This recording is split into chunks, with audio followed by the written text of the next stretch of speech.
Tumutulong sa pagtipay. Amen. Sa tugna 12 sa gawon nalingkod ang mga batang lalaki sa ato pa ang Mana mga pa? mananaog ngadto sa trono sa Dios sa ikatulong langit sa dili pa ang akong kasakitan sa kakabusang tulo ug tunga ka tuig ni panahona. Hindi nalingkod ang kalaghanan sa mga magtuto o lakip na ang makamanaw gikan sa minatay ug ang mga buhi na niana Kenapa ini? ngadto sa kahanginan sa katapusan. Ang 10 na po. Sa labong kasakitan sa panahon sa pag-anhi sa tibuhan. Amen. Kita nato day gubat sa langit. And ang iwagwayo dito ang babae niya sa katawan sa Diyos. Apan ang batang lalaki, lukuha ko siya sa babae na isip katawan sa Diyos na ginutos diha sa dili sa kalibutan. Ayon sa pagkahulog sa tao sa Genesis days, hangtod sa milabay ng Trinidad, hangtod karon dunay daming upat diha sa espiritual ng bahay ng kita na ito nga pagkahulog sa tao, doon na gubat kayo mga isun. Hindi lang kayo sa Genesis, sugat pa sa pagkahulog sa tao sa mga eternidad ningagi hangtod sa revelation. Pagkita mo dito si Gabriel, no? Si Gabriel mo ay ibalita. Kita na si Daniel na isugot sa ni Jehovah sa pagpasagot ng Daniel dito po sa Lucas ngayon si Miguel nag-representar siya nga usa ka sundalo usa ka pulis nga mag-aaway. Kung makita na to sa pagtulunan sa study sa Revelation, actually ang ubat dugay na naman mga isuon. Dunay na natambok na napili na si Satanas sa diyang nagpamamatay ang Ginoo sa Diyos. Kapag isulbong ang si Satanas sa langit, wala nga dunay damong gubat ng isuon. Si Michael, usa sa kapulis, kung ato makita ang pulis, kung dunay reklamo, dunay kanang kagubot, ayaw pa sila mo responde. Muna ang si Michael karon, kung dunay pagreklamo diri sa tunsulod, dunay kasama sa tunsulod, ayaw pa mo buhat si Michael mo. Ang ipakita ko dito na usa man gid sa kasama ni Satanas, usa siya kamil gyapon. Mo nang bibil na sila, dili sila magbuhat ayon. Kung walay mo usa ni Satanas, mo nang kita ang mga magtuturo karon, kita tong mga tao nga mananaog nga musugo ni Michael na makikaway diya sa yawa nung mao si Satanas. Batang lalaki kanunay ta nakikaway sa kaaway sa Dios. Tungod sa pagkikaway nato batok ni Satanas, ipamod na si Satanas. Kaya nakita nato sa Juan 13, hallelujah, pinaagi kay sa kamatayon ni Kristo dito sa cross, sa pagpakasama niya sa ulo niya sa sala, na the Lord destroyed Satan dahil mga ison. Hallelujah, nagugman na ni Ginoong Isus si Satanas sa kaaway sa Diyos.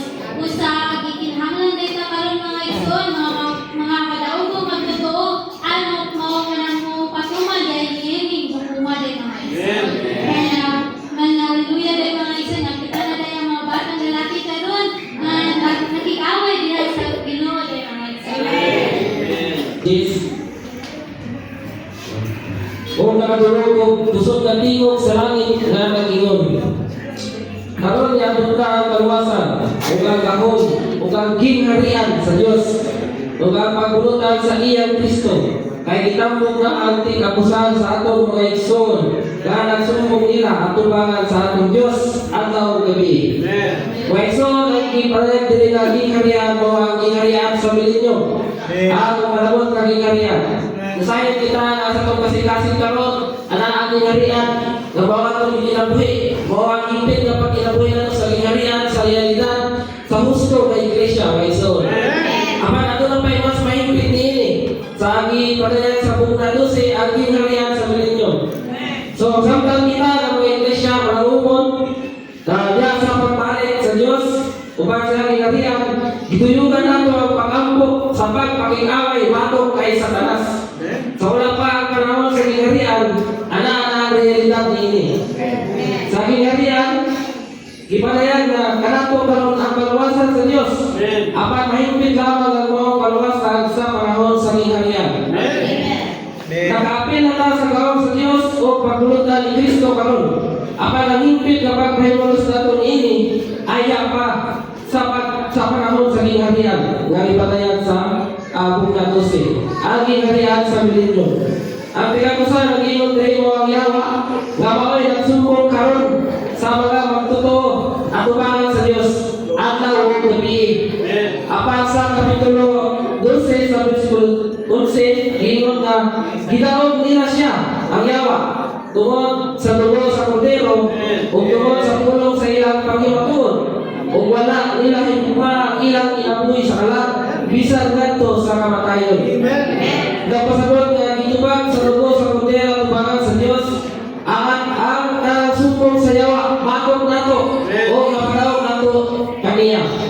Mao sa diyang kinamati nato sa tusok sa tusulod nga diyan sa kita sa yawa kinahanglan nga ipa lakaw nato ang mga dugo o mao naman kini ang makapadaw matok niya na nagsumpong nato diha sa tubangan sa Dios.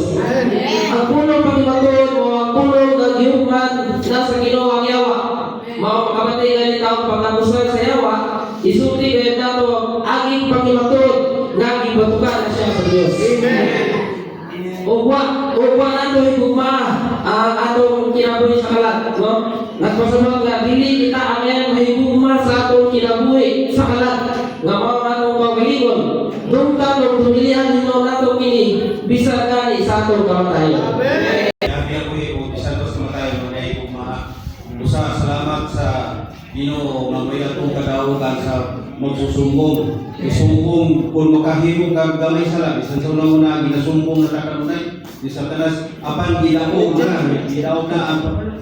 na ang Ginoo sa pagigubat tungod sa iyang kamatayon dito sa cross. Ang kamatayon na sa cross mo to ang dugo sa kordero gilabayan na mo'y nagdaog sa kaway. Kaya bisan pa dito sa akong nabasahan sa Book of Moses na sa panahon sa pagtigubat dito sa kahanginan si Miguel mutakpas na ni Satanas apan si Satanas managam usa karon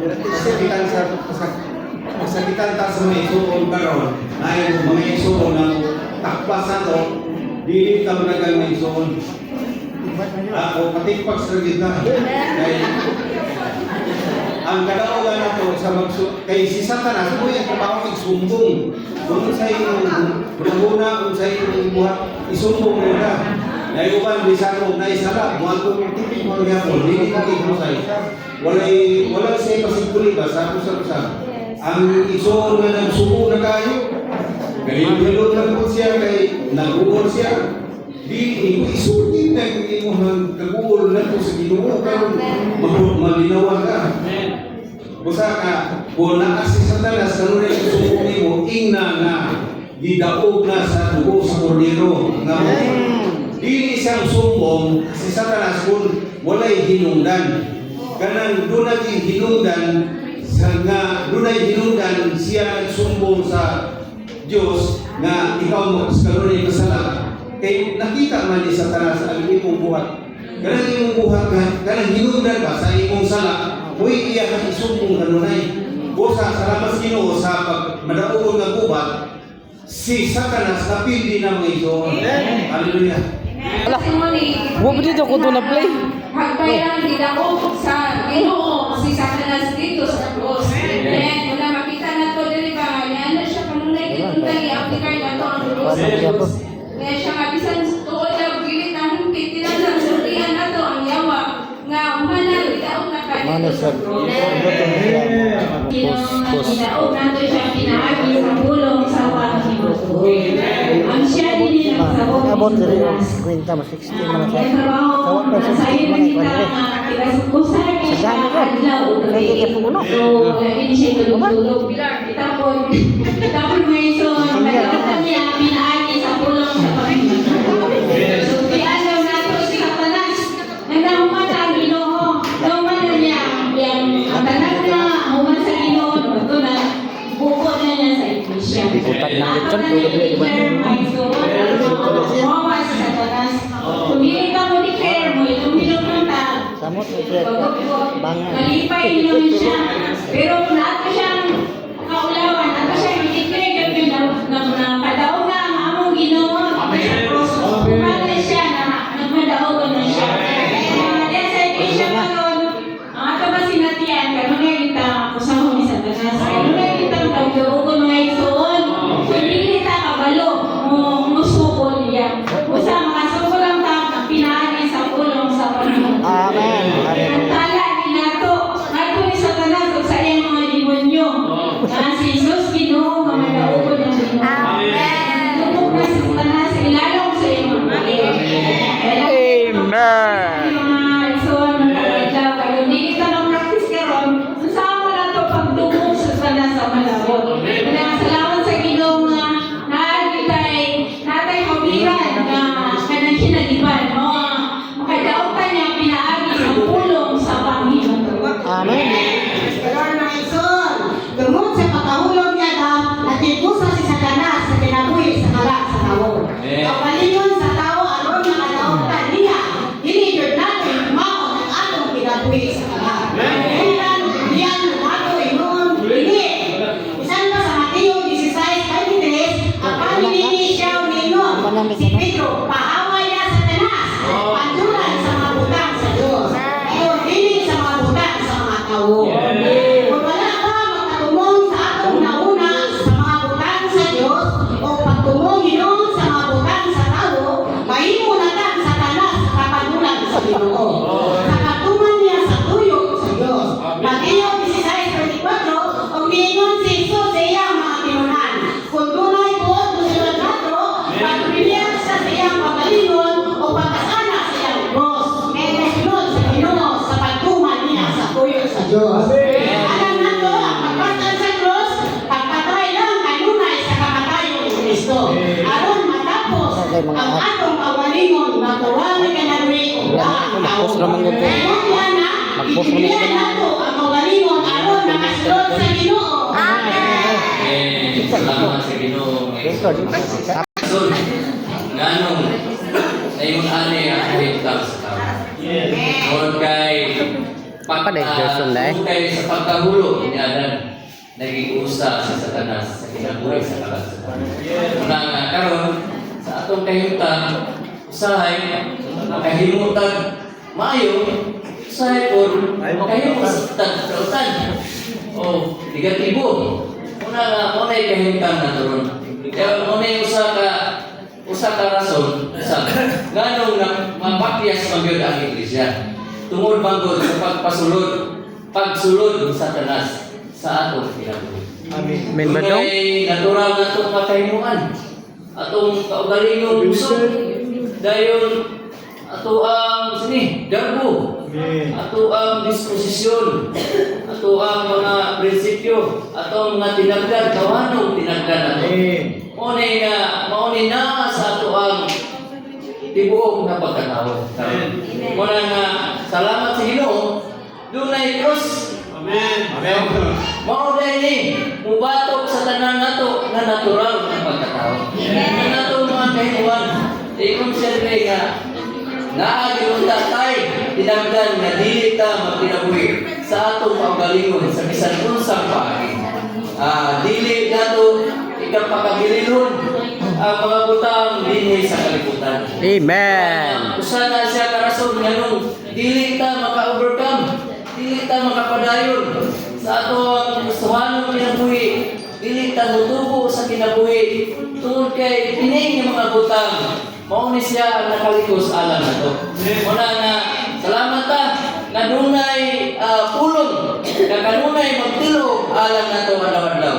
Mao'y atong mapahimustan o ganingang pulong mao ni siya ang mutubo sa atong kasing-kasing magpadayag sa pulong sa Ginoo, magdayag sa iyang kinabuhi antud nga musangkot ta sa pagkahingkod antud sa bagong Jerusalem.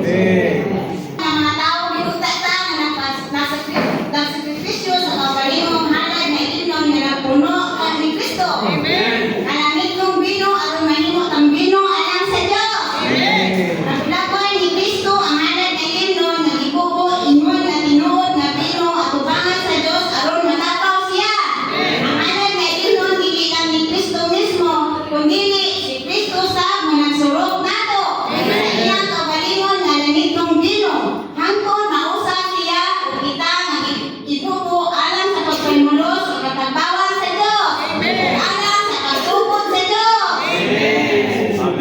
lalaki. Nga batang lalaki, gikan siya sa wig nga babae.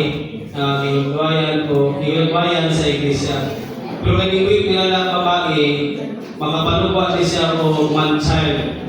Muna nga kinahanglan ng man-child, kaya ang man-child mo rin ang mo pildi sa Satanas. Si Satanas, so we can overcome the accuser, which is Satan, with tulong utang. Una, blood of the Lamb. So ang tugo sa kordero, mo ni ang atong garanti nga makadaog kagikan sa pag-accuse ni Satanas ani nato. Kadua, the word of the testimony. Hindi ka to dili kami ugma sa atong kagalingon para to sa kamatayan. Mo ni ang mga butang nga makadaog ka overcome kagikan sa accuser, which is Amen. Amen.